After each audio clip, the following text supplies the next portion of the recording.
Chiranjeevi sir వచ్చాడు, వచ్చిన తర్వాత అది బట్టు కలిసిపోయినట్టుగా వేరే పార్టీల్లో కలిపి మొత్తం కాపుల పరువంతా తీసుకెళ్ళి ఎక్కడో కలిపేశాడు. కలిపేయడంతో అతను ఇంకా నమ్మటం మానేసి ఆ దెబ్బ పవన్ కళ్యాణ్కి ఎలా పడింది, నీకు ఓటు వేయమన్నారు, నిన్ను నమ్మమన్నారు, వీడు కూడా వాళ్ళు ఇలా కలిపేస్తాడని చెప్పి అదేవిధంగా 10 సంవత్సరాలు తను కష్టపడి సినిమాలు చేస్తూ అక్కడ సంపాదించుకుని ఇక్కడ ఒక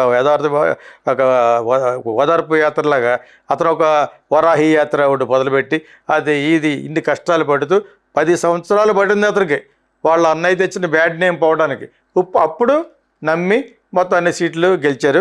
అది ఈవీఎంలు అంటున్నారు, అది ఎంతవరకు అది బట్టి నాకు తెలియదు. మొత్తం కూటమిని కలిపి జగన్ను ఓటించడం అనే ఒక ప్రాతిపదిక మీద మోడీ గారు కూడా బాగా సపోర్ట్ చేసి మోరల్ సపోర్టు, చంద్రబాబు నాయుడు గారిని కూడా మంచి విజయంతో గెలిపించారు. ఎక్కువ సీట్లు ఎందుకు అడగలేకపోయాడు? బికాస్ అంతకుముందు ఈ 10 సంవత్సరాల్లో జరిగిన 2 ఎలక్షన్లో ఓడిపోయాడు. ఒకే ఒక్క రాపాకన్నా వాడు ఎవడో గెలిచాడు, వాడికి వేరే గతి లేక ఏకాకి అయిపోయి వాడు జంప్ చేశాడు వైఎస్ఆర్సీపీలో. So this is what happened.